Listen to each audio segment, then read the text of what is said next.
بسم الله الرحمن الرحيم. الحمد لله رب العالمين، والصلاة والسلام على خير خلق الله محمد وعلى آله وأصحابه الكرام وتابعيهم بإحسان إلى يوم الدين. برزان خوشوستانم أمر لخزمتنا باس يكيق لديار دبا وكان كم أوش بريتيا لترساني كي زور لخلق دا برامبر بالساحرة كانوا السحر لراسيا سحري كلشت زور لاوازكان كبيوز بترز ناكا بيوز بغم وبجارة ناكا وحلوشانوي السحر زور آسانه. ساحر زور دستپاچه زور داما و كلولا لبردم آياتكاني قرآني بيروزا. همو من إما أزانين خواهي قول لقرآن أفرمي لو أنزلنا هذا القرآن على جبل لرأيته خاشعا متصدعا من خشية الله. أقر بيتو إما قرآن دا بزينين بسار كيوكان دا كيوكان هبرون بن ملكتش أكن لبردم رب العالمين. أي أبي السحر تشيبه كخوي بقريد لبردم آياتكاني قرآني بيروزا. بويا عزيزان هندي كسهاتون يا ساحرا يان بارا بسر سحر وبيا أكن بويا خلقي مسلمان أترسان لويك سحر يان ليكراوا هر كسي كسحري ليكرا زور بآساني خوي بخوي لمالو أتواني سحرك هل وشينتوا أويش بآساني أتواني خوي جويل رقي شرعي بقري أو سحري كليكرا ولا هر باركا بهالوشيتوا يان أوتا أجر هاتو سحري كي دوزي ولا مالوا هيج ليه ما ترسى كغزك الدوزي وكزربو زائدو هندي شوار قوشو هندي أستيرو ناوي غريب وأماني تيابو بال بين آيات قرآن شابه يعني هندي آيات قرآن تيابو أمانة تيابه أو بعلمي وفق كراو بشكل السحر بويا زور بساديتو أتواني هلي وشيني توا هلي أوشيني توا أي كي توا هرچی اوشتانی هي او پرانی یان او تیپانی کلی دراو یان اگر درزی اسقان هر شتێک لەم بابەتانە کە هەبوو هەمویان کۆ ئەکەیتەوە ئاوێک ئەهێنی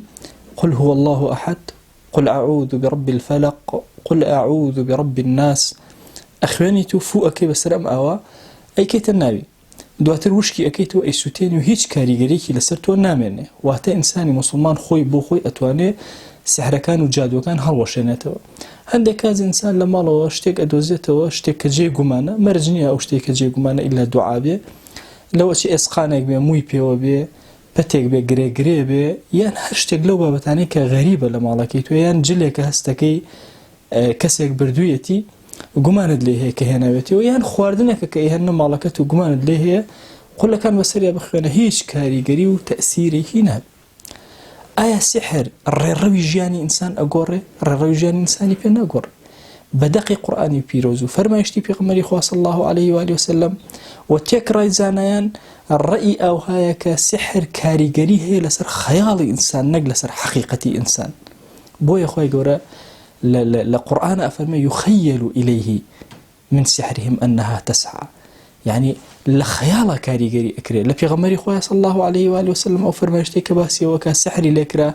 افرمي خيالي بيغمري خويا عينا وشي يخيل اليه بكر اهن كوابو عزيزان ساحر وسحر كاريگري وها بهيزي نيكتوي مسلمان لي بترسي وابزاني اترجيرو دبوي يان هر كيشي كتبو سر اشكا وابزاني ساحر وقاچي اشكا وابزاني ساحر ونخوش كوتي هر ساحر بمشي وازا برحلا يعني وكو عرزم كردن لوچي خلقي كبي نان بمەوە بخوا پێویست کە زوو بڵێکا کە تۆ سحر لێکراوە لەبەرەوەی پارە پێیاکە. هەندێک کەس نانەکەی نانی سحرە ئەیخوا بۆیە عەزیزانم پێویست ئەکا ئێمە ئازایانە مسلمان زۆر بەهێزە. شەیطان بە هەموو هێزی خۆی ناتوانێت کاریگەری لەسەر مسلمانە دابنێ کە ئیمانی قایم و تەوەکولی بەخوا بەهێزە واتە تەوحید و تەوەکل ئەم دوانەی دامەزراوە. چ جای ئەوەی ساحرێک بێت دەسەڵاتی هەبێ و گۆڕانکاری لە حیاتی تویا دروستکە و ئاژاوە لە ماڵی تویا دروستکە ئەم شتانە نییە. بۆیە چوویتە ماڵەکەت سەلام عەلەیکوم کە بسم الله کە دەرگاکان داخە یەک شەیاطینی لە ماڵی تویا نامێنێ هێمن بە ئارام بە بەهێز بە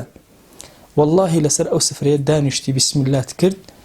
یەک شەیاطینی لەو منطقەیە نامێنێ و ناتوانن دەست بێنن بۆ ئەو خواردنەی تۆ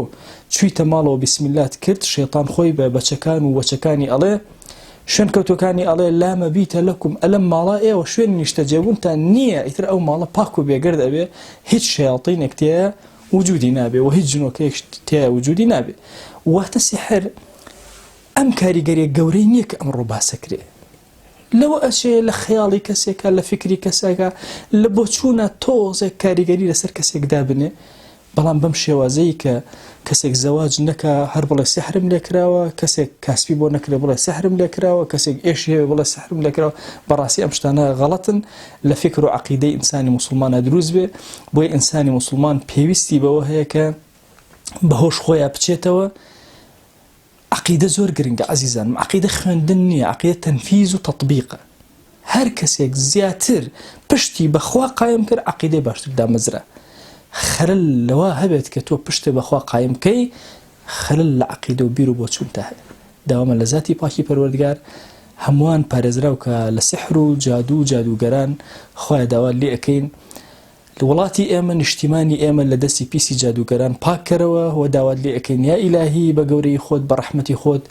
وەرەی مسلمانان بەرز کەرەوە هێممەتیان بۆ زیاتر کە تەوەکولیان پشتبەستنیان بە خۆت قایمتر کە ئامین ئامین والحەمدولله رب العالمین